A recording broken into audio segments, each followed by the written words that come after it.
주께서 형제를 축복하시고 보호하소서. 주께서 얼굴을 드러내시고 자비를 베푸소서. 나의 형제들이여, 나의 형제들이여, 주께서 형제들을 축복하시리.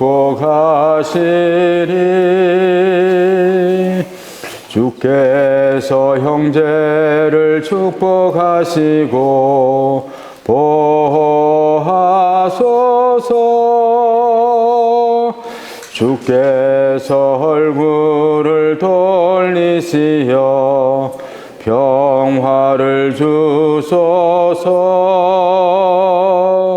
나의 형제들이여, 나의 형제들이여, 주께서 형제들을 축복하시리.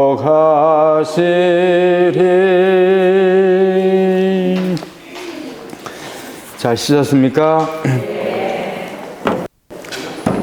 네, 먼저 창조주께 드리는 기도 같이 천천히 합송하겠습니다. 우리 인류 가족의 아버지이신 주님, 당신은 모든 인간의 존엄성을 평등하게 창조하셨나이다. 우리 마음에 형제 정신을 부어주시어 새로운 만남, 대화, 정의와 평화의 꿈을 우리 안에 고취시켜 주소서. 더 건강한 사회와 더 품위 있는 세상, 기아와 빈곤, 폭력과 전쟁이 없는 세상을 이루도록 우리를 움직여 주소서. 우리의 마음이 지구상의 모든 민족과 백성에게 열려 있기를 바라오니 당신이 우리 각자에게 뿌려주신 선함과 아름다움을 알게 하시고 일치의 유대, 공동의 기획, 공유된 꿈을 형성해 나갈 수 있게 해 주소서. 우리의 형제이신 주 예수 그리스도를 통하여 비나이다. 아멘. 성부와 성자와 성령의 이름으로 아멘. 네, 세 차례에 걸쳐서 모든 형제들 교황님의 해칙을 공부하고 있습니다. 오늘은 그 마지막 세 번째 시간으로 6장, 7장, 8장을 같이 좀 살펴보려고 합니다. 최근에 우리 밴드를 통해서 계속 읽기를 해오신 분들은 아마 지금 6, 7, 8장 내용을 지금 계속 마무리해가고 있기 때문에 잘 이해하실 거라 생각합니다. 책으로 이렇게 읽으면은 그때는 뭐 알 것 같은데 실제로 내용이 뭐냐 하면은 말하기가 참 쉽지 않습니다. 그죠? 그래서 그 전체 개요를 다시 한번 또 점검하면은 이렇습니다. 교황님께서는 먼저 이 세상을, 현재 이 세상을 진단하시면서 이 세상에 어둠이 많이 드리워져 있다. 그런 현실을 이제 이야기하면서 이러한 어둠이 드려지는 이 세상에서 길 잃은 길 위에 그 이방인들이 많이 있다. 상처받은 사람들이 많고 어려운 사람들, 힘든 사람들이 이런 어두운 세상 안에서 자꾸 많이 발생하고 있다. 이들을 위해서 착한 사마리아 사람처럼 그런 착한 이방인이 더 나와야 될 때가 아니냐. 그런 제시를 하시면서 우리 이런 어두운 세상 안에서 이 세상이 좀 더 서로 열리고 서로 그 형제답게 살아가는 그런 세상을 꿈꿀 수는 없겠느냐. 이제 이런 그 제시를 하시는 거죠. 그렇게 하려면은 어떻게 해야만이 이 세상이 좀 더 형제가 넘치는 이런 세상이 될 수 있을까? 교수님 그걸 고민하면서 우선 우리 마음을 좀 열자. 그런 이야기를 하시는 거죠. 나만 생각하고 우리만 생각하는 그게 아니라 온 세상 모든 사람들 함께 생각하고 또 모든 피조물까지도 같이 생각하자. 그럼 우리 마음을 좀 더 넓게 개방시켜야 되지 않겠느냐. 이제 그런 이야기를 하십니다. 그러면서 우리 세상의 문제를 해결하기 위해서 우리 각자가 열린 마음을 가져야 되는 건 분명하지만 정치가 중요하다. 그 이야기를 하세요. 정치가 중요하다. 그래서 훌륭한 정치가, 좋은 정치가들을 많이 뽑아야 되고, 그죠? 또 그런 정치를 잘할 수 있도록 우리가 그런 정치가들에게 그런 압력을 행사해야 되는 거죠. 자기만 생각하고 우리만 생각하는 그런 정치가가 아니라 모두를 생각할 줄 아는 그런 열린 마음을 지닌 정치가들을 많이 발굴하고 그들을 우리가 우리 대표로 내세워서 온 세상이 좀 더 형제가 넘치는 세상이 될 수 있도록 만들어 가야 된다. 그런 이야기를 하죠. 사실 이 길은 굉장히 먼 길이라고 볼 수 있습니다. 그죠? 인류 역사 안에서 정치가 아름다운 정치를 했다고 할 때가 거의 없거든요. 사실은 인류 역사 안에서. 그것은 왜냐하면은 각 나라, 각 민족이 자기 방어랄까요, 그죠? 자기 삶만 잘 살기 위해서 다른 사람을 막아야 되고, 다른 사람보다 우리가 더 올라서야만 우리가 더 잘 살아야 되니까 다른 사람은 그걸 착취하거나 전쟁을 통해서 뺏거나 못 따라오게 만들거나 막 이런 어떤 것을 하게 되죠. 그리고 그것은 정치가들은 국익을 위해서 그렇게 한다. 그렇게 이야기해요. 그렇게 만드는 것은 바로 국민들이죠. 국민들이 우리 거 왜 남 주냐? 우리만 잘 먹고 잘 살면 된다. 우리도 못 먹고 사는데 남 도와줄 거 어딨냐? 자꾸 이런 사고로만 살아가면은 정치가들도 국민들이 요구하는 거기에 부응을 해야만이 또 뽑아주니까. 그래서 오늘날 보면은 어느 나라 할 거 없이 대통령이나 뭐 수상 이런 사람들이 국익을 우선하는 그런 사람이 아니면은 국민들이 지지를 안 해주는 거예요. 그래서 그 사람이 얼마나 욕심이 많은 사람이고 인간이 덜 돼 먹은 사람, 이게 문제가 되지 않아요. 내 먹고 사는데 조금이라도 더 도움 되는 사람이 누구냐? 이것만 생각하는 거예요. 내 집값을 올려줄 사람이 누구냐? 우리나라에서 막 그런 것이 지금 제일 문제가 되는 것 같아요. 내 재산 조금이라도 뺏어갈 수 있는, 내 노후 문제를 그래도 해결해 주는데 도움될 사람이 누구냐? 이것만 관심사지. 우리나라에서 지금 어렵고 힘든 사람들까지 잘 돌봐주는 그런 정치하라고 요구하는 사람이 별로 없는 거예요. 그러면 그럴수록 정치가들은 더 욕심 많은 사람, 기득권층들을 대변하고 어려운 사람들은 나 몰라라 하는 정치가 나올 수밖에 없는 거예요. 그러면 그럴수록 우리 사회 자체도 더 열린 사회, 모두가 함께 행복하게 살아가는 사회를 못 만드는 거죠. 그죠? 이게 이제 문제라는 거죠. 그래서 교황님은 좋은 정치를 할 수 있도록 우리 그리스도인들이 그런 열린 마음으로 살아가야 되고 그런 열린 마음으로 정치할 수 있는 사람을 뽑아가지고 좋은 정치를 할 수 있도록 만들어야 우리 세상, 우리 사회가 하나님 보시기에 아름다운 세상, 더 형제가 넘치는 그런 세상이 될 수 있다. 그렇게 이야기하시는 거죠. 이걸 위해서 이제 방법론으로 이제 오늘 이제 6, 7장에서 이야기하는 그 방법론으로 제시하는 것이 뭐냐 하면은 우리 지금까지는 좀 다른 문화를 만들어야 된다. 이제 다른 문화를 새로운 문화를 만들어야 된다.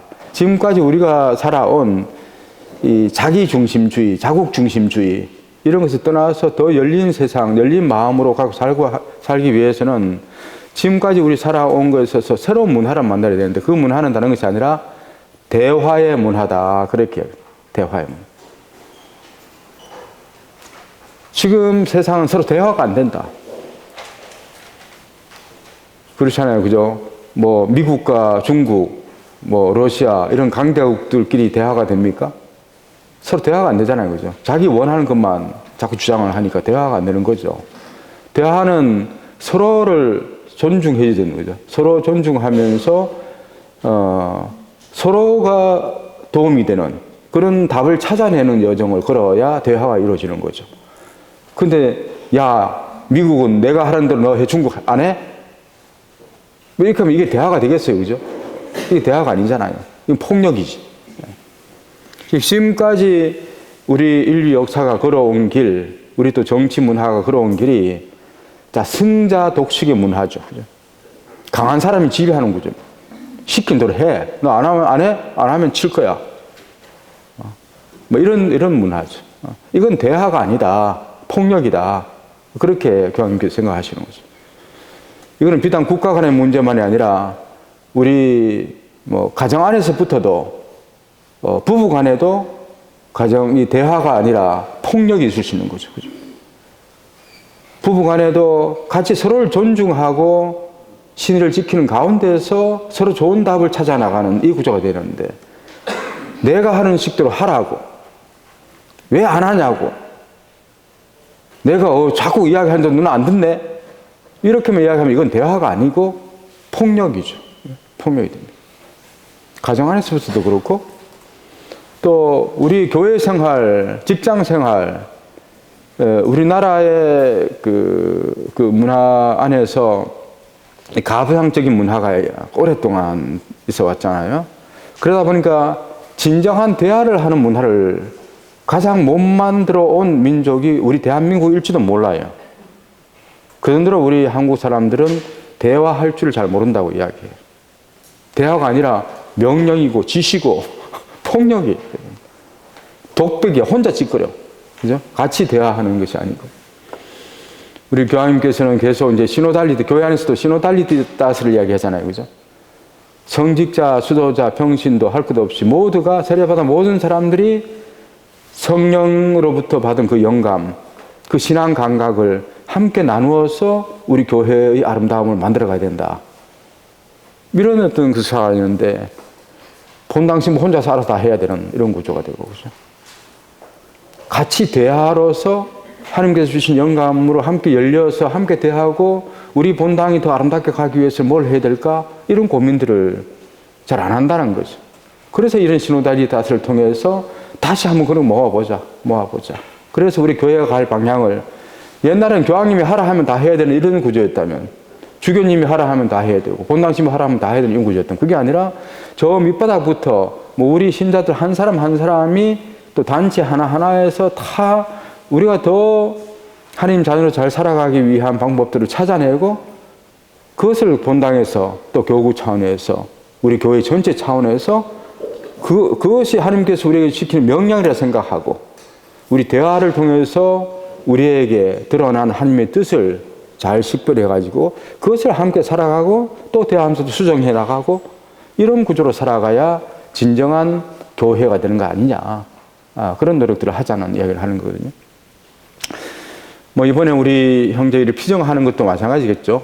피정하면서 우리 함께 나누면서 우리가 어떻게 형제를 더 잘 살 수 있겠는가 이런 걸 함께 나누는 것도 이것이 대화죠. 그죠? 대화인데 이렇게 해 저렇게 해 이렇게 하면은 이건 대화가 아니죠. 그래서 모든 회원들의 아주 사소한 이야기까지도 하나하나 다 함께 들으면서 함께 공감대를 형성해 나가야 됩니다. 그죠? 함께 공감대를 형성해 나가면서 다수가 이런 걸 생각하지만 다수가 한다고 해서 다 또 정답은 아니에요. 꼭 정답은 아니에요. 그래서 여러 사람들의 이야기하면 모아가기 쉽지는 않지만도 그래서 기도하는 마음으로 같이 대화를 해야 돼요. 그죠? 한 번의 대화로서 또 완성될 것도 아니고 그러면서 내 주장을 하는 것이 아니라 내가 기도하면서 우리 형제가 잘 되기 위해서 이런 것을 해야 된다는 생각이 들어. 하나님께서는 나에게 이런 영감을 주셔. 우리 형제가 정말로 아름다운 형제가 되려면은 이게 필요하다고 나에게 가르쳐 주시는 것 같아. 자, 기도하다 보니까 이 생각이 자꾸 들어. 그럼 그 생각을 겸손하게 나누는 거예요. 그죠? 그 생각을. 아, 나는 요즘 자꾸만 이런 생각이 들어요. 이렇게 돼야 돼요가 아니고, 그죠? 나는 이런 생각이 들어요. 내가 우리 형제 생활을 하면서 자꾸 이런 느낌이 드네요. 그래서 이렇게 되면 안 될까? 이런 생각이 많이 들어요. 그런 걸 겸손히 나누고 다른 사람 들으면서, 아, 그래, 그럴 수도 있겠구나. 각자가 느끼는 이런 부분들 갖다 겸손한 마음으로 기도하면서 이야기하면 겸손해지게 돼 있어요. 그리고 기도하지 않으면서 이야기하면요, 자기 주장만 고집해요. 자기 생각만 고집해요. 그것이 하나님 뜻이 아닐 가능성이 제일 많아요. 그런데도 그걸 고집을 해요. 또 그 말 다른 사람이 막 맞다 소리 안 해주니까 기분 나쁘다 하고 막 토라지고 삐지고, 그죠? 말도 안 해. 나 이제 안 나가. 이게 대화를 못하는 거거든요. 대화를 못하는 겁니다. 그래서 우리 안에서부터 대화하는 자세, 이걸부터 이제 기어나가야 됩니다. 그래서 함께 대화하는 거, 지금 부모 자식 간에도 대화가 안 이루어지잖아요. 그죠? 잘 이루어져요? 자식들하고 대화가 어렵죠. 그죠? 세대 간에도 지금 대화가 어려워요. 젊은 세대들하고 도대체 이해가 안 가. 그죠? 무슨 생각을 하고 있는지 무슨 말을 하고 있는지를 모르겠어. 그러면서 야야 시끄러워 때려쳐 막 듣기 싫어 막 이런 식이 되거든요. 그런데 자꾸만 귀 기울여 들을 줄 알아야 돼요. 그죠? 아이들 생각이 뭔지 그것을 정확하게 모르니까 나도 거기에 대한 답을 못 주는 거잖아요. 그죠? 그걸 자꾸 안 듣고 내 식처럼 자꾸 이야기하니까 아이들은 이 부모 세대에게 자꾸 꼰대라 하는 거예요. 그죠? 자기 식대로만 자꾸 이야기하고, 뭐 내가 무슨 생각 하는지 관심도 없고 알아주지 않으니까. 그건 대화가 안 이루어지는 거잖아요. 사용자와 노동자 간에도 대화가 안 이루어지고 있기 때문에 노동 그 분쟁이 계속 일어나고 있잖아요. 그죠? 이건 사용자가 꼭 잘못했다고 하는 것, 노동자들도 마찬가지예요. 노동자들도 사용자의 고민과 어려움에 대한 이야기도 들어야 되는 거죠. 그죠? 서로 사용자의 이야기를 들어보니까, 뭐, 노동자 입장에서는 일 적게 하고 돈 많이 벌어가면 제일 좋은 거죠. 그죠? 그걸 요구하고 싶은 거잖아요. 그죠? 그걸 요구하고 싶은데, 이 사용자 입장에서는 그래서 분명히 지금 현재의 우리 회사나 우리 공장의 사정을 정확하게 숨김없이 알려줄 필요가 있겠죠. 그죠? 알려주면서, 아, 우리 사정이 이렇다. 지금 여러분들이 볼 때는 우리 공장이 잘 돌아가고 있는 것 같고, 우리 회사 잘 돌아가고 있는 것 같지만, 실질적으로는, 우리가 이렇게 매출을 올리고 하지만, 실제로는 수익이 이거밖에 안 나고, 이거 가지고 우리가 갈라먹기 하고 하는데, 실제로는 우리 적자 상태다. 그럼 그런 것 갖다 정확하게 알려줘야 돼요. 그죠? 그래서 그런 걸 알려주면서 서로가 이제 이해를 해야 되는 거죠.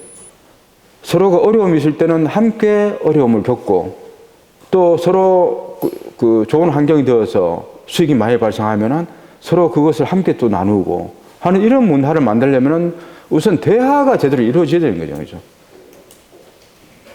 그래서 사용자는 자기 먹을 건 챙겨놓고는 거짓말을 자꾸 하는 거예요. 거짓말을 자꾸 하면서 맨날 적자다, 어렵다, 이 소리만 자꾸 하니까 그러면서 자기는 벤치 끌고 다니고 말이야, 뭐 할 거 다 하고 맨날 그렇게 하면서 우리 보고는 맨날 죽으라 하니까 노동자는 화가 나는 거잖아요. 그죠? 그래서 못하겠다는 이야기가 있고. 그래서 그 사용자들 중에서도 훌륭한 분들이 참 많습니다, 사실은. 정말 나만 먹고 살기 위해서가 아니라 우리 직원들 모두가 함께 잘 살도록 하기 위해서 애쓰는 그런 사용자들도 많이 있어요. 있지만 늘 상황이 좋은 건 아닙니다. 그죠? 경제라는 것이 그렇잖아요. 그죠? 늘 상황이 좋은 것이 아니기 때문에 어려움 있을 때도 어려움을 같이 나눠야 되고 좋은 것이 있을 때 좋은 것을 같이 나누는 이런 문화가 대화를 성숙시키게 되죠. 그래서 어제도 우리 뭐 이야기를 나눴지만도 우리 형제 안에서 그 공동체라는 개념을 얘기할 때 그런 게 있잖아요. 함께 정보를 공유하고 함께 나눌 줄 알아야 된다는 그런 그 공동체 요소를 이야기했잖아요. 우리 안에서 형제가 어떻게 돌아가는지 모르고 누가 어떤지 모르고 이런 상황에서 대화가 이루어질 수가 없는 거죠. 그죠? 좋은 일이든 안 좋은 일이든 정보를 정확하게 서로 나누고 공유를 할 수 있어야 거기에서 대화가 이제 이루어지기 시작합니다. 그것에 대한 신뢰가 없으면 대화가 안 되죠. 그럼 오늘날 우리 사회에서 언론에 대한 신뢰가 떨어진 것이 그죠? 언론에서 이야기하는, 매체에서 이야기하는 정보가 정확한 정보가 아니라고 신뢰를 못 주고 있습니다. 그러니까 언론에 대한 신뢰가 떨어지고 언론을 통한 어떤 대화랄까요? 사회적 대화가 이루어지기 어려운 거죠. 언론조차도 믿을 수 없는 게 되니까요. 그래서 이런 교황님은 우리 세상이 좀 더 형제가 넘치는 이런 세상이 될 수 있기 위해서 새로운 문화를 만들어 가야 되는데 그것은 바로 대화의 문화다. 그렇게 얘기합니다. 나라들끼리도 대화를 해야 되고 각계각층의 사람들, 세대 간의 대화, 남녀 간의 대화, 노사 간의 대화, 우리 남북 간의 대화, 대화로 해결해야 된다 하지만 계속 그 무력으로 서로 시위하고 힘자랑 하잖아요, 서로가.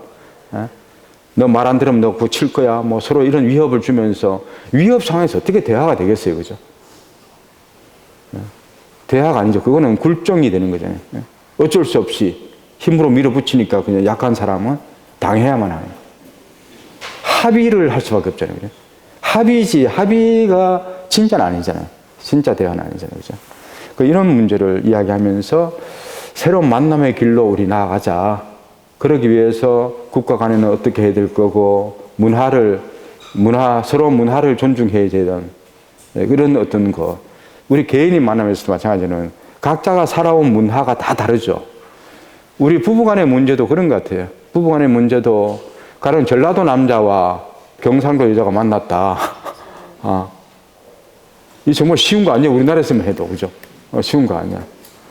그렇게 사는데 당최 이해가 안 가는 거예요. 저 인간은 왜 저래? 근데 문화가 달라요. 우리나라 안에서만 해도 다른 문화가 굉장히 많아요.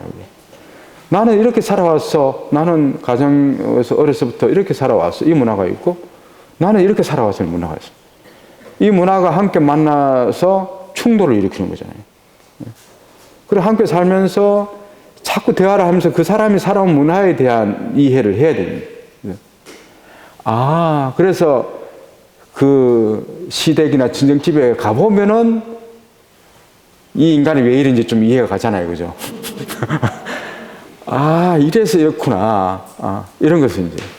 저도 양성을 하면서 이제 수련자들이나, 그래서, 이 친구는 왜 이러지? 이해가 안 가는 부분이 많이 있는 거야. 그런데 1년에 한 차례서 수련자들 집 방문도 했었어요. 가정 방문. 가정 방문해보면은, 이래서 이렇구나 하는 것이 그게 나와요. 가보면은 그 어머니를 만나보든지 아버지를 만나보든지 형제들을 좀 보면은 이런 가운데서 이렇게 나올 수밖에 없구나.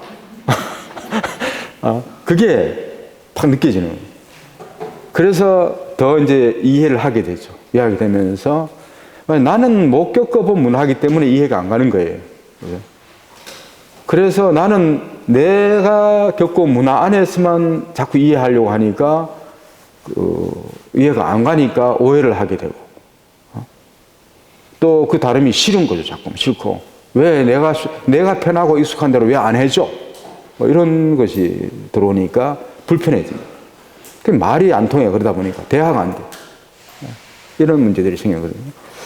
그래서 우리가 어떤 사람을 받아들인다, 한 공동체, 한 형제체로 받아들인다는 이야기는 뭐냐 하면 그 사람 지금 상태만이 아니라 그 사람이 살아온 전체 역사와 문화를 받아들인다는 이야기예요. 그래야만이 풍요로워져요. 지금 이런 상태 된 사람만 우리 뽑는다, 가령. 그래서 가령 우리 형제 입회 조건을 얘기할 때 나이는 요거 넘으면 안 되고 가령 뭐 학력을 가령 옛날 같으면 학력 같은 거 많이 따지잖아요. 학력은 뭐 고졸 이상이 안 되면 안 되고, 뭐 건강은 요 수준이 안 되면 안 되고, 뭐 시력이 얼마나 돼야 되고, 배가 많이 나오면 안 되고, 만약 이런 것이 있다 합시다. 지금 현재의 상황에서 그런 걸 가지고 어떤 공동체 일원이 되는 그 척도로 삼으면은 굉장히 위험한 발상이라는 거죠.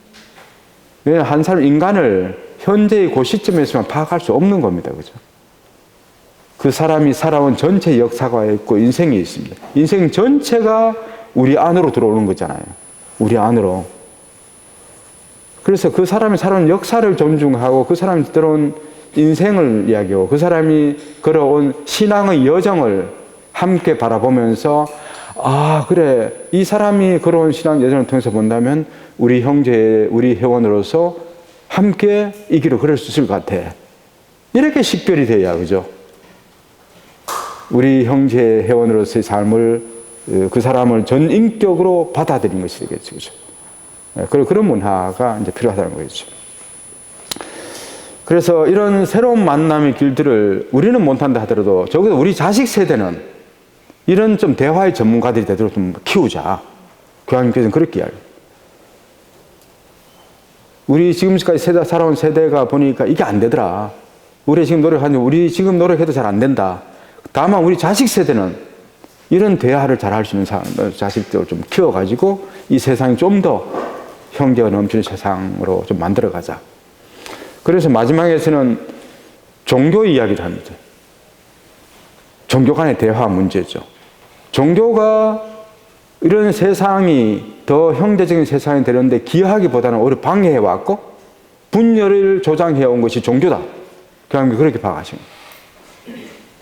종교가 해야 할 일이 세상 사람들을 더 형제가 넘치는 아름다운 세상 만드는 데 기여를 해야 되는데 오히려 방해꾼이 되었고 종교 때문에 서로 싸우게 만드는 일이 얼마나 많아요. 그죠?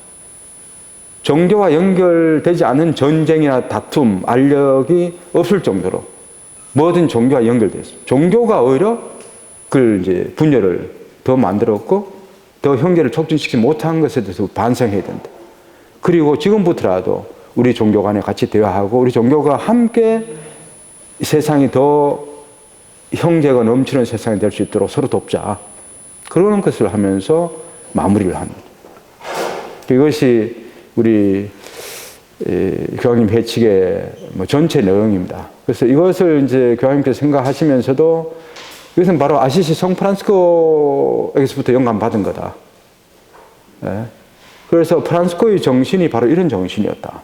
그렇게 얘기하면서 특히 우리 프란시스칸들에게는 이 정신을 가장 모델로서 살아가는 사람이 되기를 바라신다. 그렇게 할 수 있겠죠.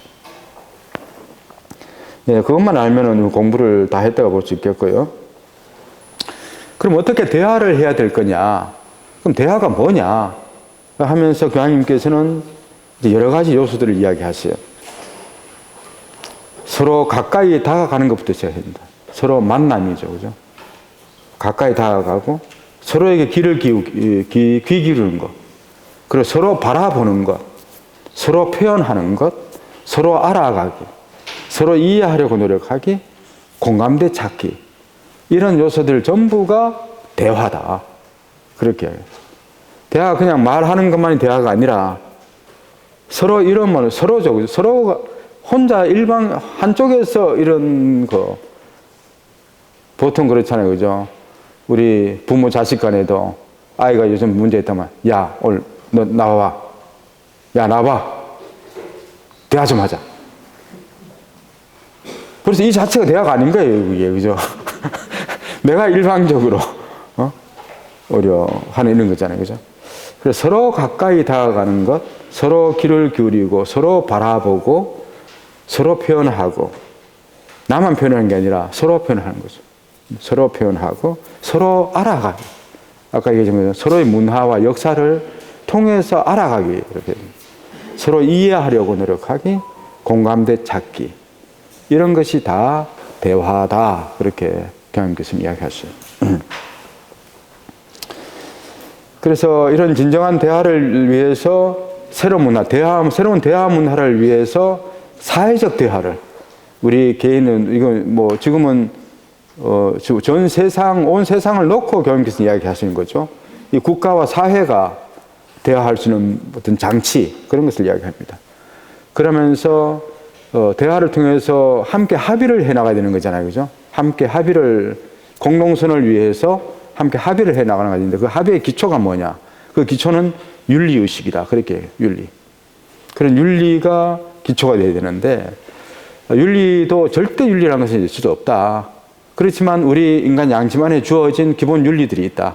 그런 기본 윤리들을 바탕으로 해서 함께 대화해 나가면은 그것이 뭐 우리가 합의한 것이 진리와 합치하는 거냐 안 하는 거냐 이런 문제도 있을 수 있지만 우리 인간에게 그런 좋은 마음들이 작용한다면은 우리가 함께 이루는 합의도 진리에 가까운 것이 되게 된다.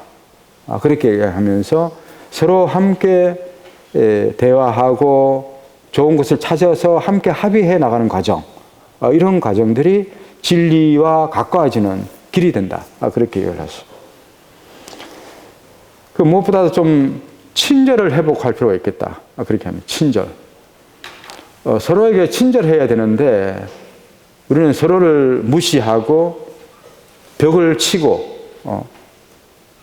벌써 나하고 내가 정말 믿을 만한 사람이 아니면은 아예 마음을 못 열잖아요. 그죠? 저 사람 나에게 해코지를 할 수 있는 사람이다. 이런 것이 기본적으로 이제 깔리게 되는 거예요. 특히 오늘날 우리 한국 사회도 그런 것 같아요. 점점 옛날에는 뭐 누구를 만나도 서로 편안하게 그 사람이 어려운 거 있으면 가서 도와주고 싶고 이런 마음들이 있었는데 이제는 누가 쓰러져 있어도 함부로 다가가서 하면은 그것도 오히려 내가 덤탱이 쓸 수 있다 막 이런 생각을 할 정도로 서로 벽이 생겨버린 거죠. 누가 힘들어 죽어가는 피를 흘리면 죽어가는 사람이 있어도 내가 나가서 오지랖이다 이렇게 되는 거예요.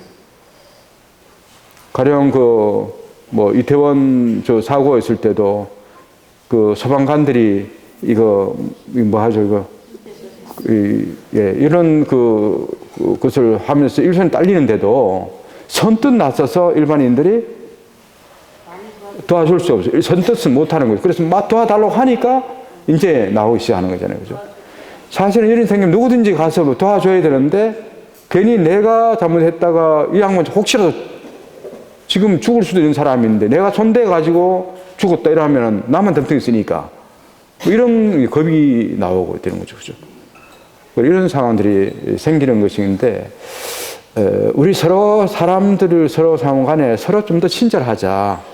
친절의 문화를 좀 만들어가자. 말해도 좀 곱게 말하고 좋은 표현을 하고 그죠? 이래야 되는데 쌍욕을 해가면서 그냥 과함 지르고 이런 것이 우리 어디 가도 볼 수 있는 거잖아요. 그죠? 그래서 그렇게 않고 정말 서로 친절하게 대해주고 우리 성령의 교황편에 성령의 9가지 은사 중에 친절이 있죠. 호의, 선의 이런 개념들이 있는데 대인 관계의 그 윤리 안에서 이런 친절하고 선의와 호의를 베푸는 것 이것이 사도 바로가 이야기하는 대인 관계 안에서의 성령의 열매들입니다. 그래서 정말 이 친절을 서로에게 친절하지 않고 서로에게 호의를 베푸는 이런 마음이 없으면은 대화가 이루어지지 않는 거죠. 그죠? 대화가 이루어지지 않습니다. 예, 우리는 얼마나 대화를 잘하는가 오늘 한번 점검을 좀 해보려고 해요. 두 사람씩 짝이 돼주세요. 옆에 두 사람 이렇게 두 사람 짝이 돼주세요. 가위바위보를 하세요. 가위바위보 해보세요. 가위바위보 했어요? 안 한 사람 있으면 안 돼요. 같이 하셔야 돼요. 두 형님 하셨어요? 예. 자, 이긴 사람 손 들어보세요. 이긴 사람. 야, 이긴 사람이 A입니다. A고, 진 사람은 B입니다. B인데, 지금 3분간 제가 대화하는 시간을 줄 텐데, A는 A만 이야기를 합니다. A만 이야기하고 B는 말하면 안 돼. 듣기만 들어야 돼. 듣기만 들어야 돼. 자, 주제를 제가 드리겠습니다. 최근에 나에게 있었던 가장 기쁜 일, 가장 좋았던 것, 그것을 한번 생각해 보시오. 그것을 옆 사람에게 3분간 나누시기 바랍니다. 3분간 나누는데 정확하게 전달을 잘 해줘야 됩니다. 자, 지금부터 시작.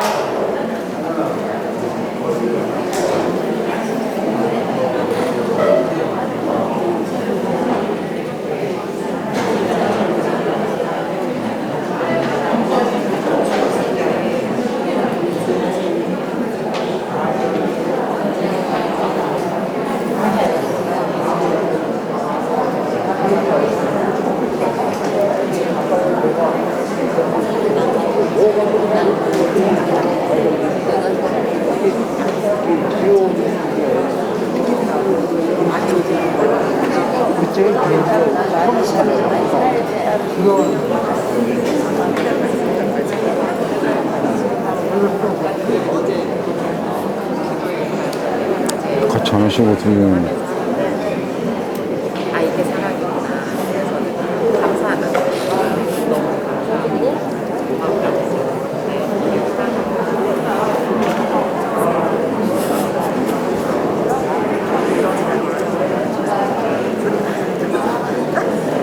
나는 지금 그게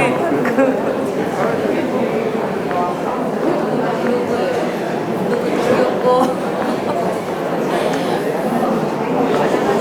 여기 뒤로 돌아. 여기 뒤로 돌아. 같이 이렇게. 혼자 있으면 안 되지. 이렇게. 애들이 다 도망가가지고 같이. 엄마랑 대화를 하면서 하나씩 말을 배우는 것 같아요. 아이들이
네,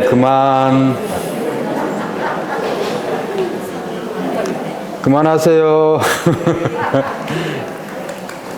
예. 그 다음 이제 바꾸겠습니다. 반대로 A와 B가 역할이 바뀝니다. 이번엔 주제는 최근에 있었던 가장 힘들었던 거나 가장 슬펐던 거, 내 마음이 아팠던 거 중에서 한 가지 좀 옆 사람에게 나눠주시기 바랍니다. 1분간 드리겠습니다. 시작.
그만.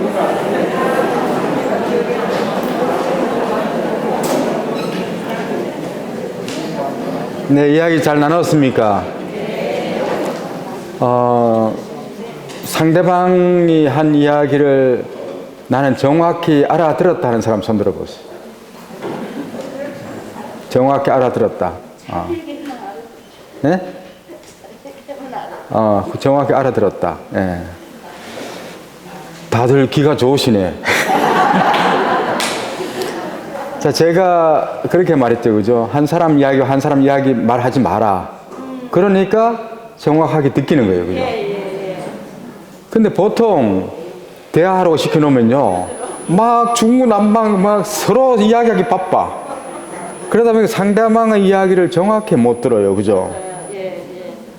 그래서 이런 이제 실습을 통해서 우리 뭘 알 수 있나 하면은, 대화에서 가장 중요한 게 듣는 거구나 하는 거예요.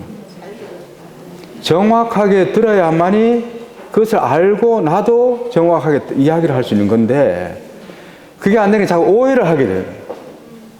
그래서 두 사람 이야기하면서 막 언성이 자꾸 높아져. 높아진 게 뭐냐 하면은, 가만히 보면은 서로가 못 알아들어. 이 사람이 한 이야기를 조금만 알아듣고는 이상하게 자기가 벌써 결론을 내려버려. 이 인간이 나 이렇게 생각해? 뭐 이렇게. 내가 미리 결론을 내려놓고 보니까 화가 나는 거예요. 그럼 그게 아니고 막 이렇게 또 막. 그러니까 이 양반은 자기는 이 이야기를 하려고 한 건데 끊어가지고는 그래서 다르게 알아들으니까 다시 이해시키기 위해서 또 그게 아니고 막 이러면서 한 번도 제대로 들은 적이 없는 거예요. 그래서 거기서 오해가 발생하게 되고, 나쁜 놈이 죽일 놈이니 막 별것 아닌 거 가지고도 그런 오해가 그 사람을 평가하고 판단하는 막 이런 식이 되어버리거든요. 그래서 이제 문제가 생기는 겁니다. 우리 개인에게서도 그렇고 세상 간의 관계도 마찬가지예요. 뭐 경제 주체 간에도 문제가 그렇게 서로를 안 들으니까, 아까 사용자와 노동자 문제도 그거죠. 서로 안 듣거든요. 안 들으니까 내 주장만 자꾸 하려고 하고 내 생각만 이야기하려고 하니까 들을 기회가 없어서 그렇다는 거죠. 그래서 여러분들이 한 사람만 이야기하고 한 사람은 듣기만 하니까 다 들리잖아요, 그죠? 그 사람 이야기를 정확하게 알아들을 수가 있잖아요, 그죠? 그래서 앞으로도 어떤 대화 기회에서든지 자꾸 말하려고는 하지 말고, 다른 사람 또 이야기할 때 함부로 너무 빨리 끊고 들어가지 말아야 돼요. 물론 그것을 이제 오히려 알아듣기 위해서, 그죠? 그 사람 이야기 내가 잘못 알아들어가지고, 정확하게 못 알아들어가지고, 그게 그렇다고 묻는 식으로 하는 건 좋아요. 그 사람 이야기를, 내가 못 알아듣는 사람 자꾸 이야기하면 더 못 알아들으니까, 못 알아듣는 게 있을 때, 잠깐만, 이거 이렇다고 다시 한번 점검하는 거죠, 그죠? 점검하는 상태에서 개입하는 건 좋아요. 그렇게 개입하면은, 저 사람이 이런 이야기를 하는구나. 내가 알게 되니까. 그럼 그 다음 이야기하면 더 정확하게 알게 되죠. 근데 처음에 이야기하면 무슨 소리 하는지 못 알아듣는데도 그냥 알아듣는 척 막 그냥 이러고 있으면은, 근데 알아듣는 게 점점 못 알아들어. 그죠? 왜냐하면 무슨 이야기를 하는지 정확하게 주제를 놓쳐버리면은 그게 안 들어와요. 그럼 짜증이 나고 딴짓하고 있는 거예요. 그죠? 딴짓하게 되는 거예요. 그래서 정확하게 알아듣는 것이 중요하다. 그것을 말씀드리고 싶었습니다. 그럼 어떻게 잘 듣는 거냐? 듣기에 4단계가 있다고 해요. 듣는 데 있어서. 처음에는 아예 무시하는 경우, 이거는 듣는 것도 아니죠. 이건 아닌 거야. 누가 이야기하면 말 하나만 하고, 나 안 들어. 아예 안 듣는 겁니다. 그죠? 아예 안 듣는 거.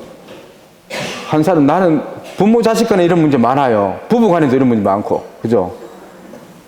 막 이야기한다. 니는 이야기하라. 나 안 들어. 이래 돼버려요. 아예 듣고 싶지 않은 겁니다. 무시하는.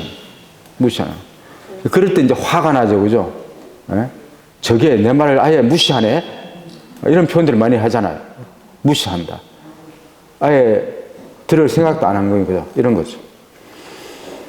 그 다음에 이제 특히 첫 번째 단계는 뭐냐 하면 듣는 척 한대요. 듣는 척 많이 해보셨죠? 듣는 척. 듣고 싶지 않아. 그렇지만 듣는 척이라도 해줘야 돼요. 듣는 척 해주는 단계. 두 번째는 골라 듣는데요. 자기 듣고 싶은 것만 들어. 제가 성심원에 살면서 거기 이제 노인 할머니들, 어떤 할머니는 이제 귀가 어둡다고 해요. 그래서 직원들이 이야기하는데 이 할머니는 잘 못 들어요. 그렇게 이야기해요. 그런데 욕하는 건 다 알아듣는데요.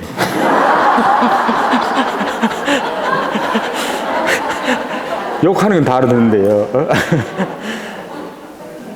그 사람이 자기 듣고 싶은 이야기만 골라 듣는 거예요. 그죠? 가령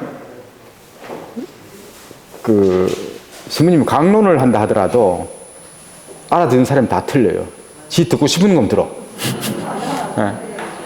하느님 말씀을 들을 생각이 없고 자기 듣고 싶은 건 듣는 거예요. 그래 골라 들어요. 맞아. 저 말 내가 생각했던 저 말 저거 맞아. 그거는 이제 들어오는데 내가 생각했던 거하고 다른 거라든가 내가 별로 관심 없는 분야 이야기하면은 그냥 지겨워 죽겠어. 맨날 저런 소리를 하고 있니? 하고 막 그냥 실증나고 짜증나고 뭐. 내가 골라 듣고 싶은 것만 듣는 거죠. 근데 이런 것이 사실 굉장히 많습니다.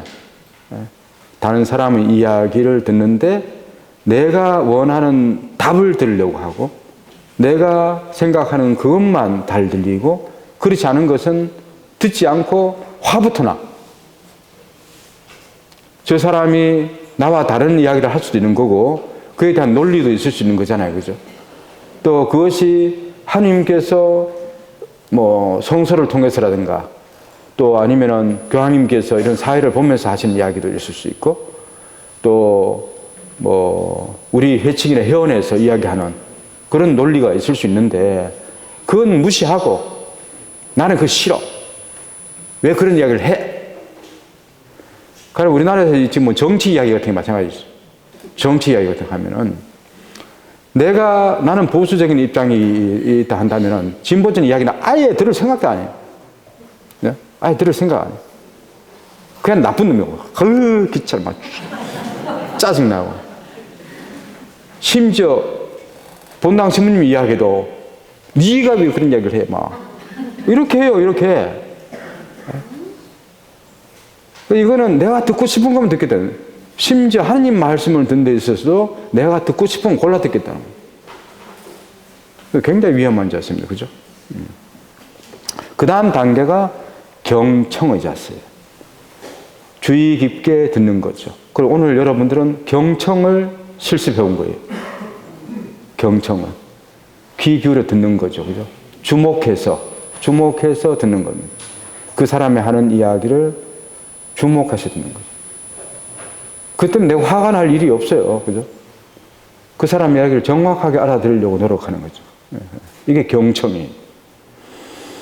경청에서 가장 마지막 듣기의 단계는 공감의 단계예요. 공감. 그 경청에서 공감까지 가야만이 그 사람의 이야기를 제대로 알아들은 게 됩니다. 그 사람이 아까 내가 기쁜 이야기, 슬픈 이야기까지 했잖아요. 우리 나눴는데 기쁜 이야기를 하면은 그래. 내가 이렇게 내 마음이 다가와야 된다. 이야, 정말 기뻤겠구나. 그런 생각이 다가와야 되고 어떤 슬프고 억울한 이야기를 당했던 이야기 들으면은 그래 얼마나 힘들었겠어. 내 마음이 동해야 되는 겁니다. 그죠? 그래야 제대로 알아들은 거예요. 그 슬픈 이야기 듣고도 네가 그따로 했으니 그렇지. 막 이렇게 생각이 들은 게 아니에요. 그 사람이 그 사람이 하는 이야기는 그 공감을 받기 위해서 하는 이야기거든요. 그죠? 내가 이렇게 힘들고 어렵다 하는 것 갖다가 그냥 알아주기를 바라고 그래 얼마나 힘들었어 이걸 받고 싶은데 너 이럴 땐 이렇게 했어야지 왜 그렇게 했어? 왜 이렇게 했어요? 우리 남자들이 아내들에게 잘 그러죠. 그죠? 꼭 가르치려고 막 그냥 정답을 가르쳐 주려고 하는 이런 정답이 필요한 게 아닌 거잖아요. 대화는 공감이 필요한 겁니다. 공감이 필요한 거예요. 공감을 얻기 위해서 대화를 하는 건데 그보다는 따지는 거죠. 따져가지고 요건 잘못됐고 이건 잘 됐고 이런 걸 따지는 이건 대화가 아니에요. 대화가 아니에요. 무슨 학술 발표를 하나, 그죠?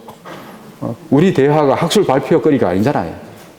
그런데 학술 발표를 좀 논리적으로 맞고 이게 글자가 틀렸고 뭐 어떻고 왜 자세를 그따구로 했어 뭐 좀 더 겸손하게 이야기했어야지 뭐 이런 거 따지고 있으면은 이건 대화가 아니에요. 내가 듣는 게 아니에요. 그죠? 제대로 듣는 게 아닙니다. 그래서 이런 단계를 이제 이야기합니다. 그러면서 정말로 우리가 서로 진정한 대화가 이루어지려면은 경청하고 공감을 이루는 이런 어떤 대화 문화를 만들어야 된다. 그렇게 이야기를 합니다. 그래서 사람 안에 있는 욕구, 바람이 이제 어떤 거냐 하면은 말로서 하고 행동하는 것, 이것은 그 사람의 내면에 있는 것 중 따지면은 아주 작은 부분밖에 안 돼요. 그죠? 내가 지금 말로 하는 이야기가 아까도 얘기했죠. 내 인생 역사 전부와 관련되어서 나온 말이에요. 지금 하고 있는 행동이 내 인생 역사 전부와 관련돼서 나오는 행동이라고요. 그죠? 그 행동이라. 그래서 지금 내가 무슨 말을 한다 하더라도 그 말을 액면 그대로 그 말로만 가지고 판단을 내리기 시작하면요. 그 사람을 모르는 거죠. 아는 게 아닌 거예요. 그죠? 그 사람 안에 저 밑에 있는 욕구와 실제적인 바람은 다른 것이 만큼 자리하고 있습니다. 그래서 말로 표현하거나 행동하는 것은 그 작은 부분만 이야기할 뿐이죠. 이걸 말을 듣고 이 깊이까지 알아들으려면 굉장히 힘든 겁니다. 그럼 적어도 깊이 듣고 공감할 수 있을 때 그 사람의 내면 안에 있는 그 욕구까지도 어느 정도 감을 잡을 수 있는 거죠. 감을 잡을 수 있습니다. We are losing our listening. We spend roughly 60% of our communication time listening, but we're not very good at it. We retain just 25% of what we hear. Now, not you, not this talk, but that is generally true. Let's define listening as making meaning from sound.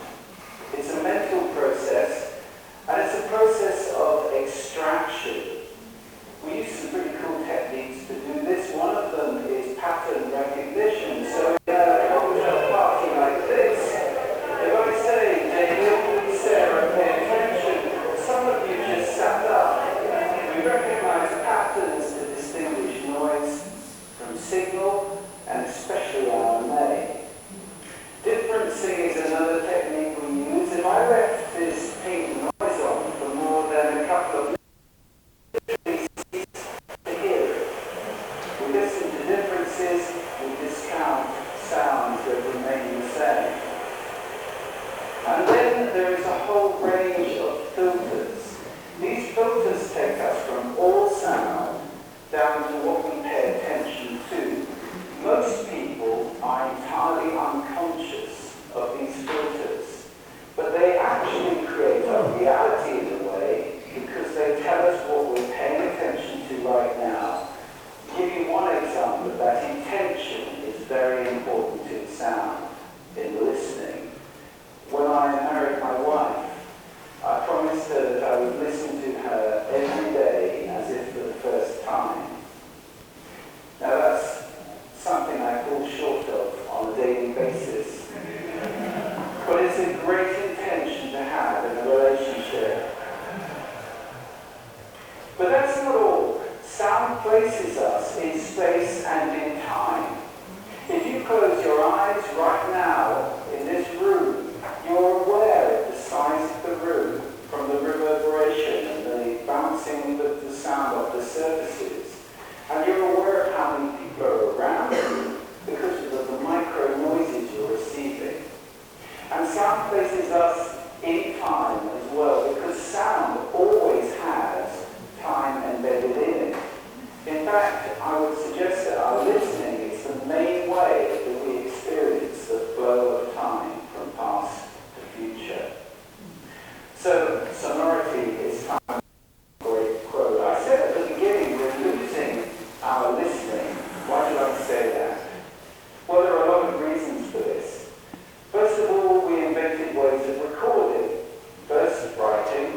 bubbles.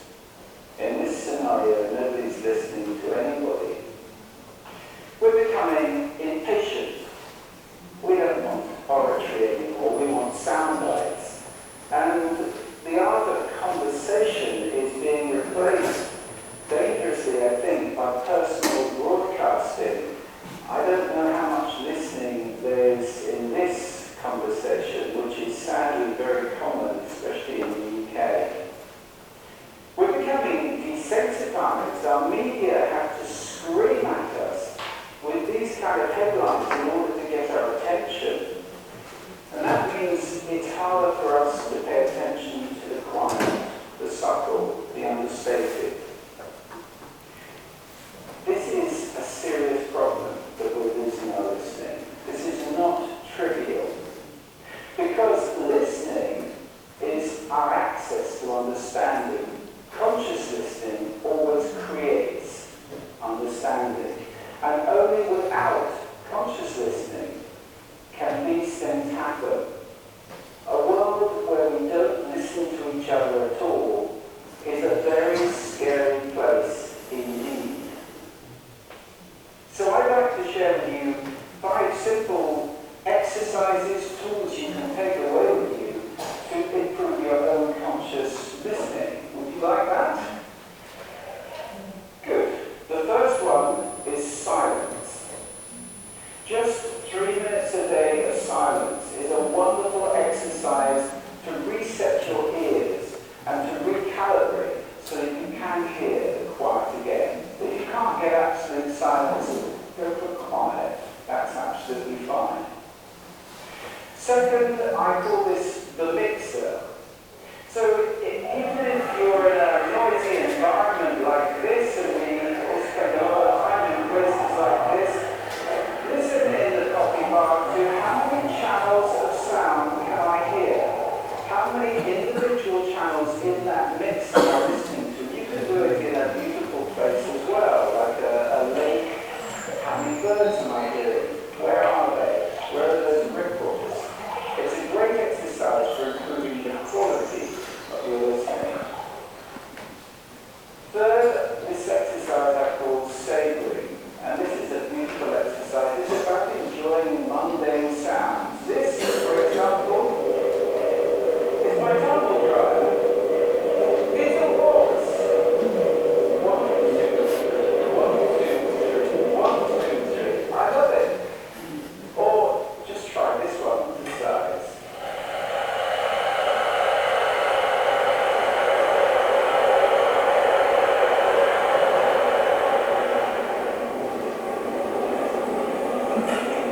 Wow! So mundane sounds can be really interesting if you pay attention. I call that the hidden choir. It's around us all the time. The next exercise is probably the most important of all of these. If you just take one thing away, this is listening positions. The idea that you can move your listening position to what's appropriate to what you're listening to. This is playing with those filters. Remember I gave you those filters at the beginning? It's starting to play with them as levers, to get conscious about them and to move to different places. These are just some of the listening positions or scales of listening positions that you can use. There are many. Have fun with that. It's very exciting. And finally, an acronym. You can use this in listening, in communication. If you're in any one of those roles, and I think that probably is everybody who's listening to this talk. The acronym is RASA, which is the Sanskrit word for choice or essence. And RASA stands for receive, which means pay attention to the person, appreciate, making little noises like, ooh, oh, okay. Summarize, the word so is very important in communication. And ask questions afterwards. Now, sound is my passion, it's my life. I wrote a whole book about it, so I live to listen. That's 2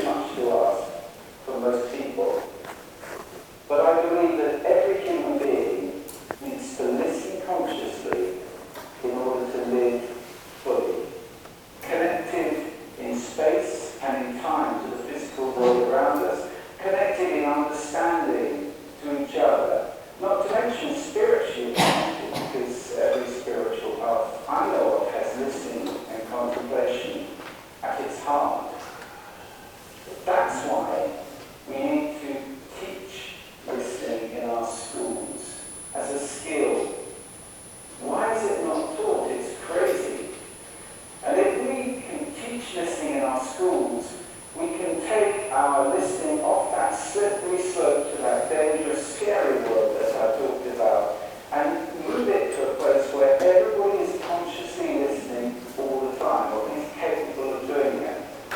Now, I don't know how to do that, but this is TED.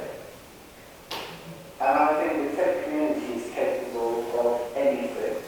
So I invite you to connect with me, connect with each other, take this mission out, and let's get listening taught in schools and transform the world in one generation to a conscious listening world, a world of connection, a world of understanding, and a world of peace. Thank you for listening to me today. 잘 알아들으시는가 봐. 예. 그래도 어려운 이야기지만도 귀 길어 들으니까 조금 듣기죠, 그죠? 경청이 중요한 거구나 하는 이런 이야기를 하고 있습니다. 그래서 학교에서부터 이런 듣는 거에 대한 교육을 시켜야 된다. 이 양반은 이렇게 주장을 하죠. 이것이 굉장히 중요한 건데 이걸 학교에서는 안 가르치기 때문에 사회에 나와서도 대화할 줄도 모르고 들을 줄 모르는 이런 세대가 되고 있다. 이걸 이야기합니다. 예, 그 교황님께서도 바로 이런 모든 그 형제들을 이야기하면서 결국 우리 모두가 그 지향해 나가야 할 것, 또 훈련해 나가야 할 것이 다른 것이 아니라 듣고 대화하는 훈련을 해 나가야 된다. 그것이 안 되면은 이 세상은 서로를 형제로 받아들이는 세상이 되지 어려울 거다. 그렇게 이야기를 하는 겁니다.